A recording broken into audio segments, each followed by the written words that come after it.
Historia de la Iglesia Evangélica en Chile. Queremos darle la más cordial bienvenida a introducirnos en la historia de lo que significa el comienzo del Evangelio en Chile. Queremos que este documental que hemos preparado con mucho amor para todos ustedes pueda servir para conocer nuestras raíces y también conocer los hitos importantes de cómo llegó el Evangelio a Chile. El legado de tantas personas que tal vez les desconocemos, pero al terminar este documental queremos que conozcamos un poquito más de nombres, de personas, de situaciones, de eventos. Les invitamos a hacer este recorrido juntos. El protestantismo nace en el siglo XVI de la mano del teólogo y monje agustino el alemán Martín Lutero.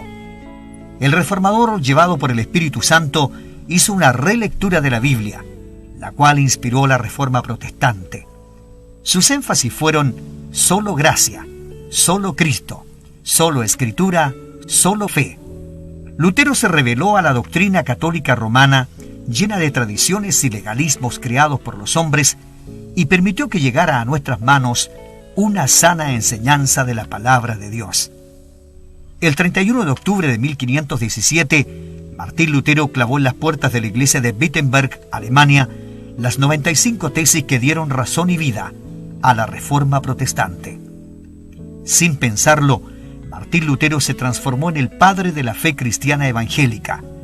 Predicó y enseñó en Alemania, logrando plasmar una fe basada en la gracia y el perdón, sin hacer nada para alcanzar el perdón de los pecados, sino solo la fe en Jesucristo.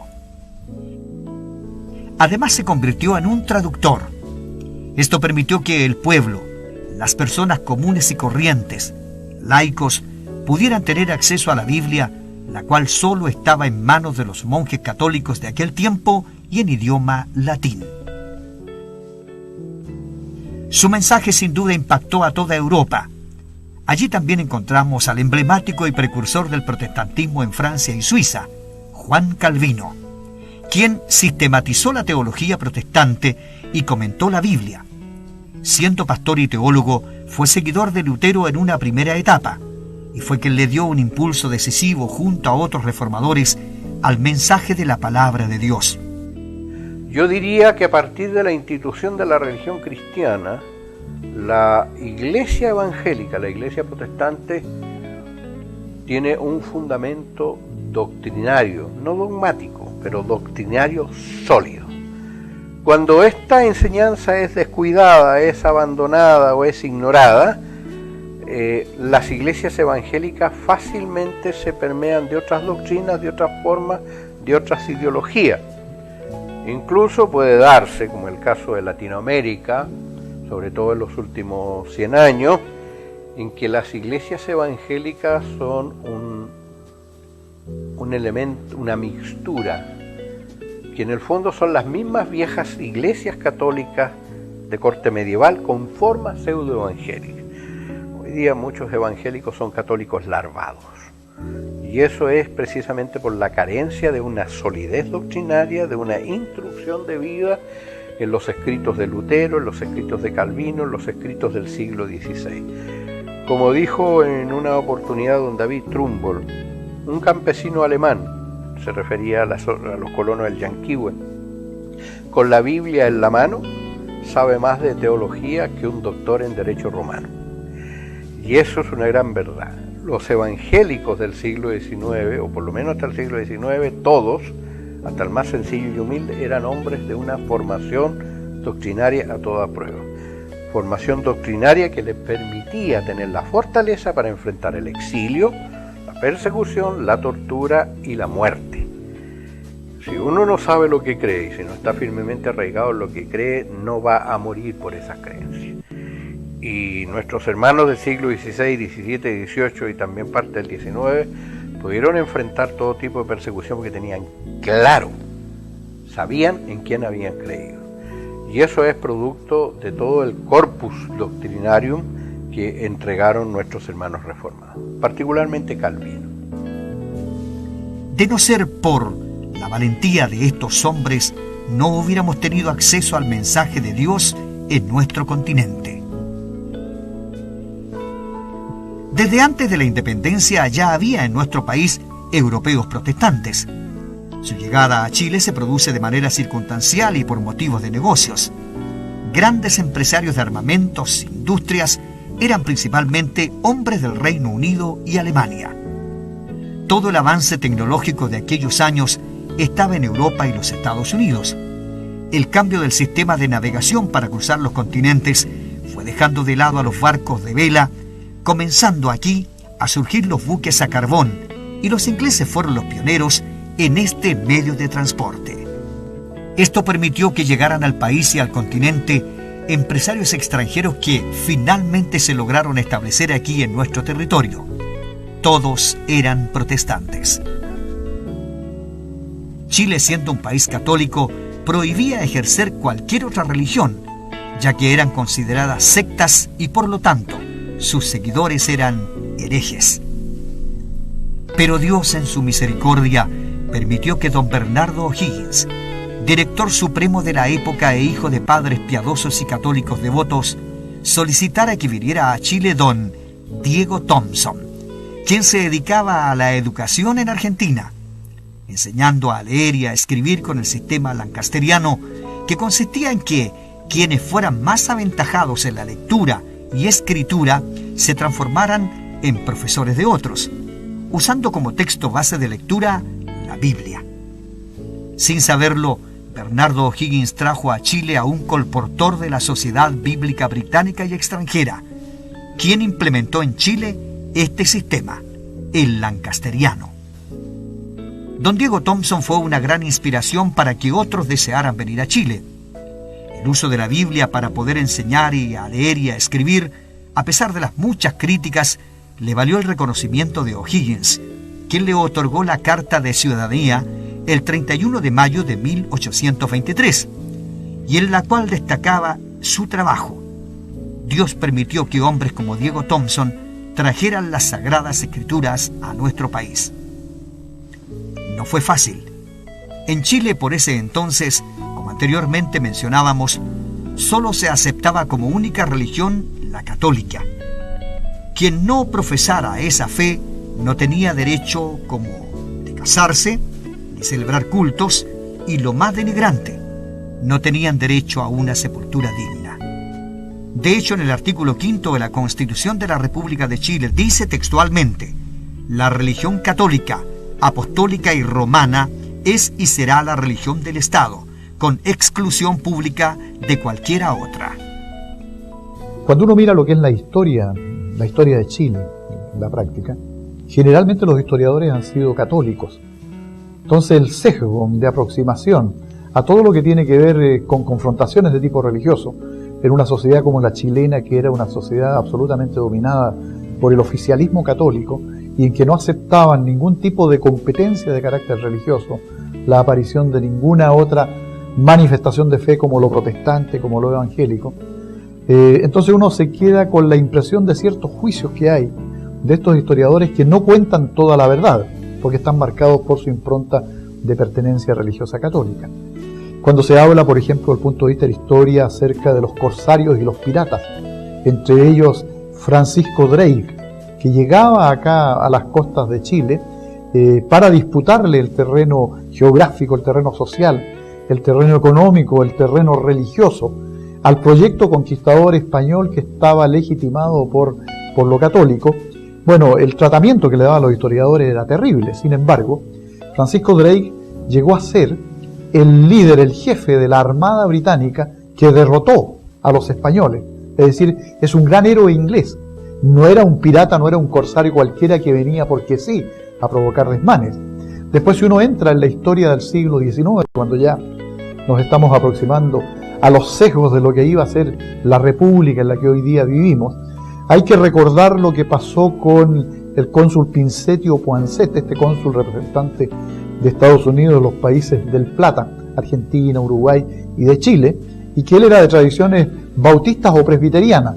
Esa es una discusión que han tenido siempre los historiadores protestantes, pero que sin embargo tuvo una fortísima influencia sobre José Miguel Carrera. Y esa influencia no solo se relacionó con el hecho del testimonio de fe de este cónsul evangélico respecto de Carrera, sino que también lo influyó fuertemente para establecer cuestiones tan importantes como el primer borrador de constitución política que se instala, y borrador en el cual se pone respecto del tema religioso que la religión oficial en Chile es la católica apostólica y no se pone romana, ni se prohíbe expresamente el ejercicio de otros cultos disidentes de lo católico. Otros precursores en la labor de evangelización y distribución de la escritura fueron Joel Poinsett, Henry Hill, John Brigham y William Wainwright. Respecto a Joel Poinsett, se puede decir que fue el primer cónsul norteamericano en presentar sus credenciales a don José Miguel Carrera en 1812. Elaboró el primer proyecto de constitución política para nuestro país y ayudó a la estructuración del ejército chileno. Estableció la primera firma comercial en Valparaíso, fue propietario de barcos y vendió armas y provisiones a los patriotas chilenos entre 1810 y 1825. Fue cónsul de Estados Unidos en Santiago y Valparaíso. En 1821 vuelve a su país y desde 1822 en adelante se dedica a las misiones. Pero con Carrera hay una cosa que no se dice. Cuando a Carrera, después de todas las controversias que tenían los patriotas, lo detienen allá en Argentina y lo fusilan, al momento de producirse la ejecución de Carrera, le llevan un sacerdote para que lo asista espiritualmente en sus últimos momentos. Y Carrera les dijo: no, yo no necesito la ayuda de un sacerdote, yo tengo a Cristo en mi corazón. Y lo fusilaron. Y eso tiene que ver con la influencia de Pinsetio de Poinsett, este cónsul evangélico que había logrado penetrar mucho más allá que con la simple cuestión política en Carrera, afirmando y confirmando el tema de la fe. William Wainwright llegó a Valparaíso en 1829 como industrial evangélico. Estableció una línea comercial entre Valparaíso y Panamá. Mejoró los puertos y las rutas marítimas. Además ayudó a los descubrimientos de las minas del carbón. Costeó los estudios de ferrocarriles de Valparaíso a Santiago. Construyó el primer ferrocarril del Pacífico en 1850 y ayudó en la instalación del telégrafo entre Valparaíso y Santiago. Fue cónsul de Estados Unidos y miembro de la Iglesia Reformada. Su hermano Isaac fue agente de la Sociedad Bíblica Americana en 1833 y su hogar se transformó en el depósito de miles de Biblias. En la segunda mitad del siglo XIX se consolida el movimiento evangélico en Chile. Gran importancia en esta época cobra el nombre de David Trumbull, ministro de la Iglesia Congregacional de los Estados Unidos. El doctor Trumbull llegó por intermedio de la Misión Unión Evangélica Extranjera de los Estados Unidos a solicitud de un grupo de extranjeros residentes en Chile. A su llegada a Valparaíso, registra en su diario lo siguiente: cerros desolados y áridos, ni un árbol a la vista, salvo un cactus en la cima. Parece muy poco acogedor, no muy atractivo a la vista. 25 de diciembre de 1845. Tuvo una gran injerencia en la política chilena, en especial en su relación con los pipiolos, los liberales de la época. Con ellos realiza una alianza estratégica. Así, en 1865, la ley interpretativa de la Constitución de 1833 permite el culto privado a religiones no católicas, y las leyes laicas aprobadas entre 1883 y 1884 bajo la presidencia de Domingo Santa María permitieron el establecimiento de los cementerios laicos, el matrimonio civil y los registros civiles. Cuando se aprueban todas estas leyes, él solicita, cumplimiento de un voto que había hecho, ser admitido como ciudadano chileno y lleva su expediente a la municipalidad. Enterada la municipalidad, toma el expediente y lo remite al Congreso. Y el Congreso de Chile le otorga la nacionalidad por gracia, como ciudadano ilustre. Es más, cuando él fallece, el Senado de Chile guarda un minuto de silencio y le rinde un homenaje. Es considerado uno de los extranjeros ilustres de mayor aporte a la sociedad chilena. Es también el hombre que pide al morir ser sepultado en tierra chilena, y sus descendientes están todos, en gran mayoría, sepultados en Chile. Uno de sus hijos será el primer parlamentario evangélico por el Partido Radical en Concepción y el primer embajador del gobierno revolucionario contra Balmaceda en Inglaterra. Es decir, los Trumbull y don David Trumbull son los pioneros, los trabajadores incansables, no solo por la libertad religiosa, sino también por las libertades civiles. Imbuido de su profundo espíritu calvinista, democrático y republicano, como buen nieto del asesor y consejero de George Washington, que era su abuelo, el hermano Jonathan Trumbull, juez de la corona y el único que permaneció en el cargo, pintor, todas las pinturas de la Revolución Americana que están en el Zócalo de Washington son de su obra. Ese es el hombre que construyó la Iglesia Evangélica en Chile. Egresado de Yale, de Princeton, doctor en teología, doctor en divinidad, un hombre, un caballero del Evangelio, un hombre de una cultura increíble. Ese es el modelo del Evangelio para Chile.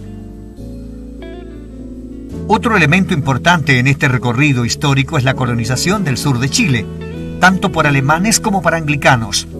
Producto de esta ley de inmigración de 1845, dictada por el presidente Bulnes, se pueden ver que manifiestas en claras y generosas cláusulas el modo y forma de cómo recibir, hospedar y fomentar en nuestro suelo la vida y el progreso.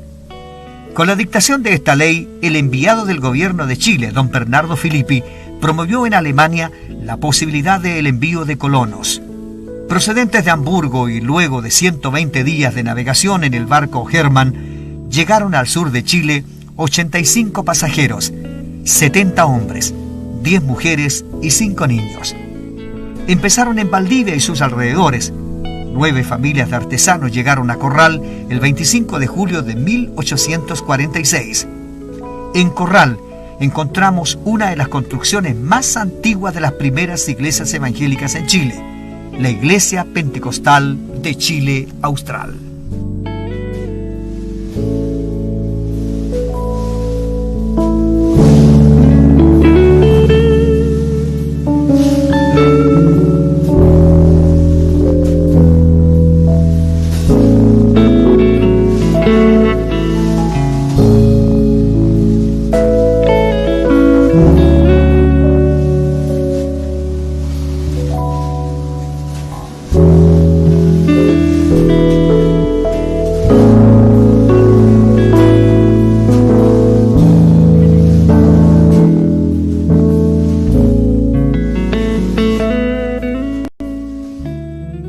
Los ingleses, producto de su potencial económico, se unieron a la colonización del sur de Chile.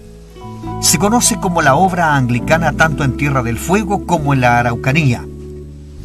Su filosofía misionera estaba basada en el texto de Romanos 15:20, teniendo como punto de honra no anunciar el Evangelio, sino allí donde el nombre de Cristo no era aún conocido, para no construir sobre cimientos ya puestos por otro. Allen Gardiner nace en 1794 en Beskier. En 1808 ingresa al Royal Naval College. Sufre la pérdida de su esposa en 1834. Decide hacerse misionero en 1848. Así llega a la bahía Barner en la isla Picton. En 1850 vuelve al mismo lugar y en 1851 es encontrado muerto al lado de una lancha. La labor de Gardiner no terminó allí. Su hijo continuó su obra en Lota y Concepción en el año 1860. Los primeros evangélicos en llegar a Lota fueron los ingleses, quienes venían a trabajar en las minas del carbón, ya que tenían toda la experiencia en ese mercado. Hoy Lota es donde residen el mayor porcentaje de evangélicos en Chile. El sur de Chile fue colonizado por europeos, los cuales trajeron trabajo, riquezas y lo más preciado, la palabra de Dios. Otro lugar importante donde llegaron un buen número de inmigrantes alemanes es Osorno, donde en 1863 se fundó la Iglesia Luterana, la primera comunidad evangélica alemana en Osorno y Chile. Los inmigrantes alemanes en Osorno necesitaban escuchar la palabra de Dios, y don Rudolf Amadus Filippi hizo todas las gestiones para que llegara un pastor protestante con ayuda financiera de la iglesia en Berlín. El primer pastor, Alfred Tieska, llegó a Chile el 6 de abril de 1865. Continuaron la obra otros pastores que también eran procedentes de Alemania. Muchos de estos líderes protestantes murieron en nuestro país y en aquellos años ya existía el derecho de tener una sepultura digna, con la descripción peyorativa, cementerio disidente, lugar donde eran sepultados todos los que no profesaran la fe católica. En Osorno existe un cementerio alemán, donde yacen los restos de un sinnúmero de pastores que dieron todo por predicar el Evangelio. No solo en Osorno existían los cementerios disidentes, también en Valparaíso, Santiago y otras ciudades del país. El Cerro Santa Lucía, entre los años 1820 hasta 1854, se usaba en sus alrededores como cementerio de los disidentes. La Iglesia Católica y el gobierno de Chile no permitía que personas de otra fe fueran enterrados dignamente. El resto de los fallecidos cristianos eran lanzados al basural del Cerro Santa Lucía, donde está el basurero público municipal. De noche, sin ataúd, envuelto en trapo, porque no tenían derecho a ataúd, porque eso estaba en manos de la Iglesia Católica. En un hoyo hecho en la basura, sin ninguna ceremonia, eran dejados allí. Pronto los perros olían las carnes putrefactas y los restos eran diseminados por la cañadilla. Bueno, cuando don Benjamín Vicuña Maquena en 1874 remodela el cerro, saca todos esos restos, los lleva al cementerio disidente, que ya está en funcionamiento, en el patio del cementerio disidente, donde está el antiguo basural del leprosario del Hospital San José, que para cumplir el viejo rito, en un basural se construían los cementerios evangélicos por la colonia extranjera. Se sacan y se llevan ahí. Unos pocos que quedaron hoy día todavía descansan debajo del monolito que Vicuña Maquena levanta y hace colocar una frase que es una bofetada a esta sociedad intolerante: a los expatriados del cielo y de la tierra que en este lugar yacieron sepultados por más de medio siglo. Expatriados de la tierra sí, del cielo creo que bajo ningún concepto. Solo después de 1854, cuando se autoriza la construcción del cementerio disidente en Santiago, entonces se trasladaron los restos para este cementerio. Los católicos decían que este cementerio tenía que ser construido con una separación del Campo Santo, y se construyó con un muro de más de 50 centímetros de espesor para impedir la salida de los espíritus herejes. Algunos más afortunados eran trasladados al único cementerio que existía de los disidentes, el Cerro Panteón.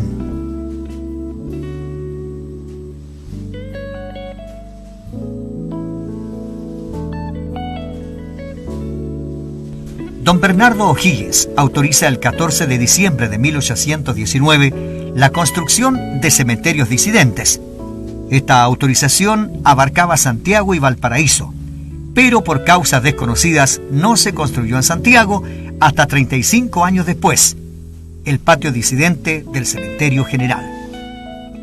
La creación del patio fue vista por la Iglesia oficial como una profanación del Camposanto.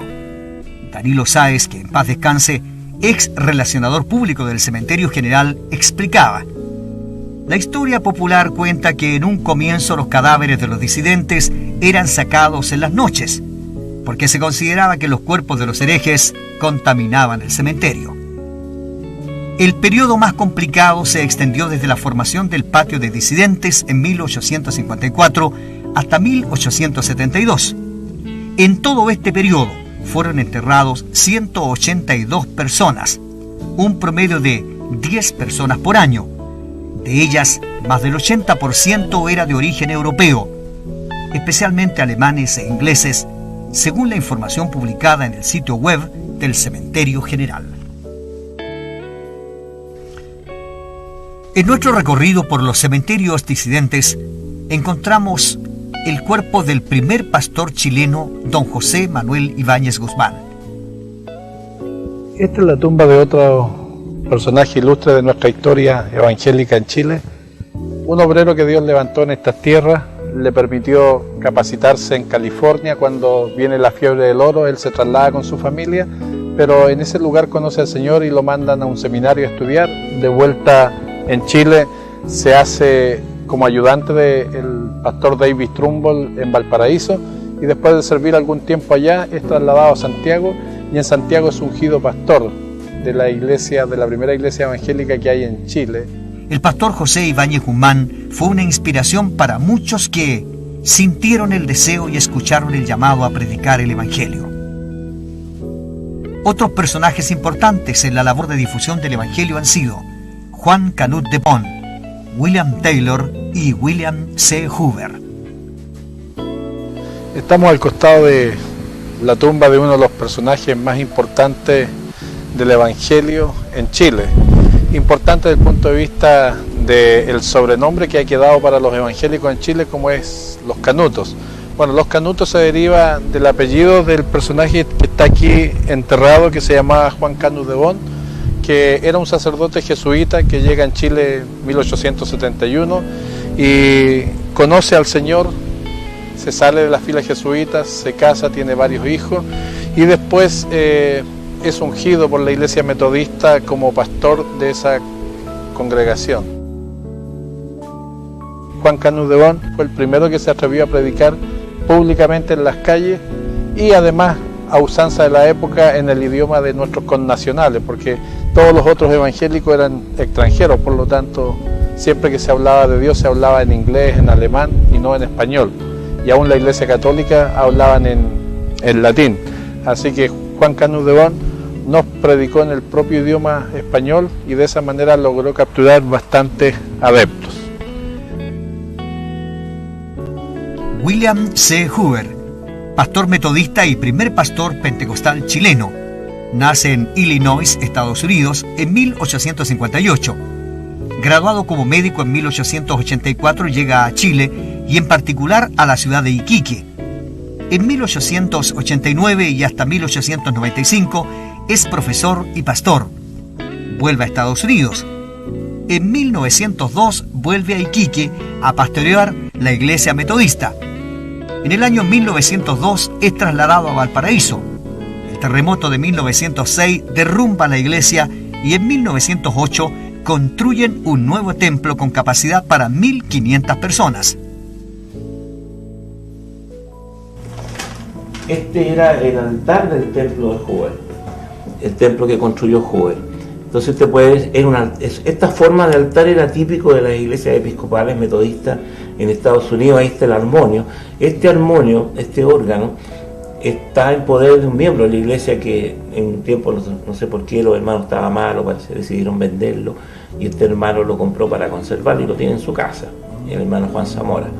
Este templo tenía unas galerías que iban desde el fondo del templo hasta la calle, prácticamente encima, daba la vuelta. Entonces el templo tenía capacidad para unas 900 personas aproximadamente. Esta era la fachada del templo por fuera.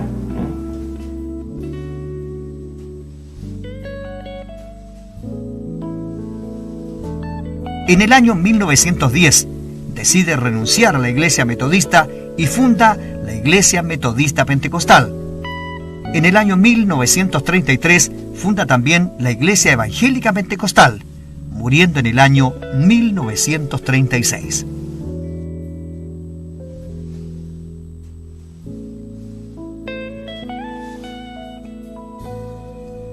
Con William Taylor llega a Chile en 1877 la obra metodista.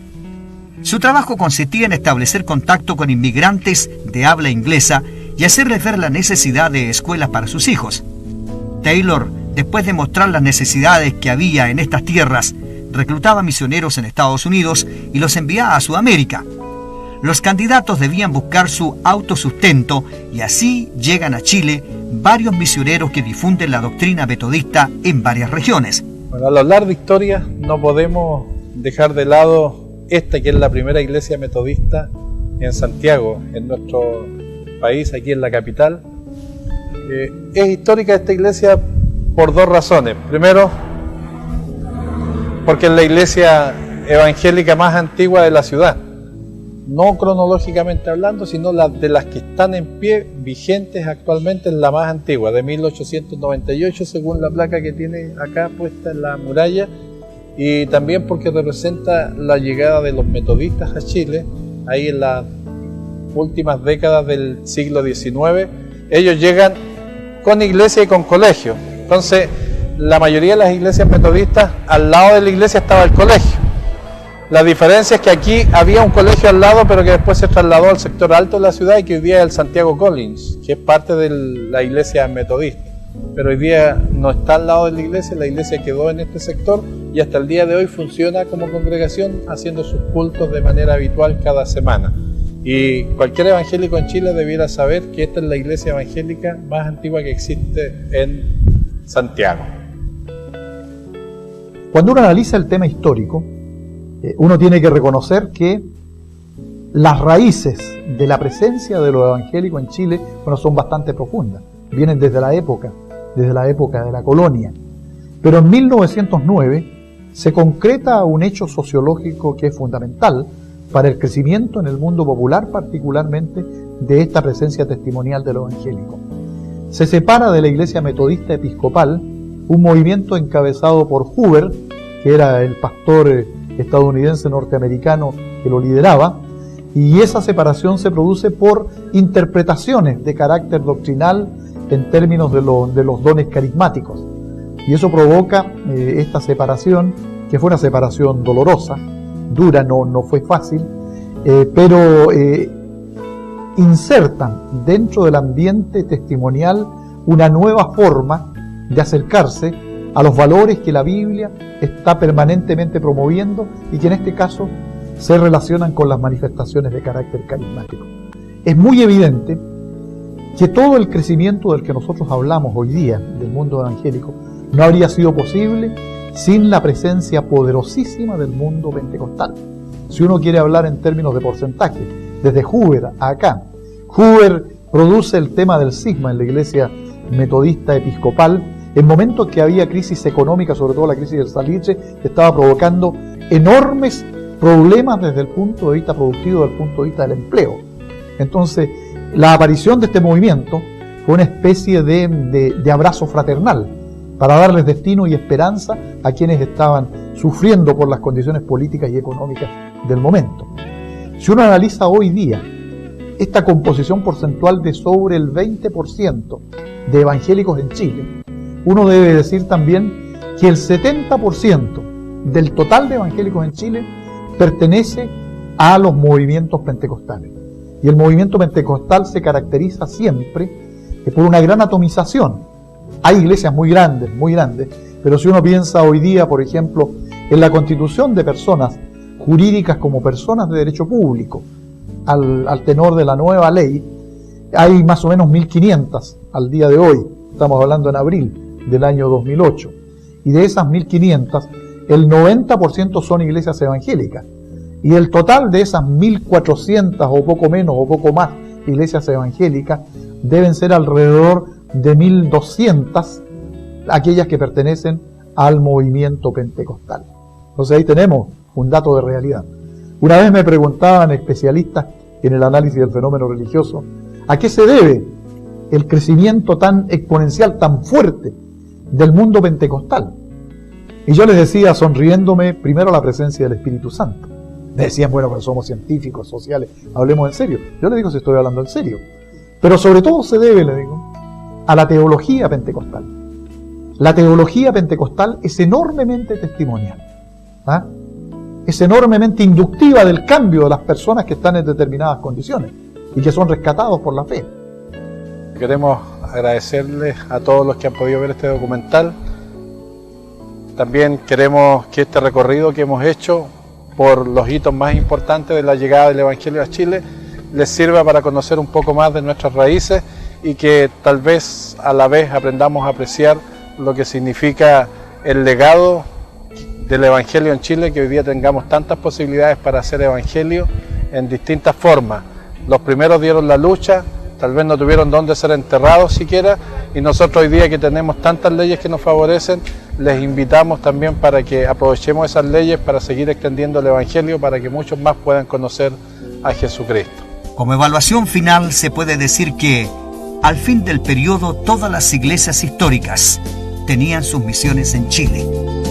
Y con el cambio de leyes más favorables a la expansión del Evangelio, procuran penetrar las masas chilenas. Al finalizar este recorrido por la historia de cómo nos llegó el Evangelio a Chile, damos gracias a Dios por los hombres y mujeres que dieron todo por una causa que hasta hoy no hemos valorado.